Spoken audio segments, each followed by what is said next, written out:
Алла тағала Құранда тыйым салған нәрсе, ол кез келген қауымға, соның ішінде біздің елге үлкен зияндығы, қиянаты бар. Соның біреуі ішкілікке салыну болатын болса, екіншісі осы лудомания дейді, немесе ойын құмарлық. Оның қай түрі болса да, қай түрі, мейлі электронды түрі болсын, мейлі бары ойнайтын болсын, бұл түптің түбінде мемлекет тарапынан реттелуге тұрарлық дүние деп есептейміз. Себебі біздің жастарымыз үйін, дүниесін тапқанын, тіпті бала шағасын қойып көшеде телміртіп кетіп жатқан жағдаяттар өте көбейіп бара жатыр.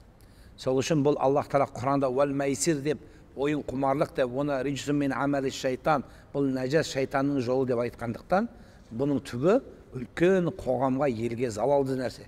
Өзіңіз ойлаңызшы, бір адам нан таба алмайды, бірақ тапқанын ойынға салады. Балаларын киіндірмейді, сол киінгенді бүкіл құмарға салады. Бұндағы не? Бұндағы жеңілдің үстінен ақша тауып, тезірек байып, біреуге бір нәрсе дәлелдеу үшін ғана өмір сүрген өмір. Маған алдым ондай жеңіледі. Сонда не үшін сен, мен тез байып, немесе дәлелдеуім керек дейді да, ол еңбекпен келетіні, ол уақыт керек екендігі, ол оны аса көп мән бердірмейді. Сондықтан бұл қоғамға зиянды болған, Алла Құранда тыйым салған, пайғамбарымыз лағнет деген ұлы бір ауыр күнәлардың, кабаир күнәлардың біреуі.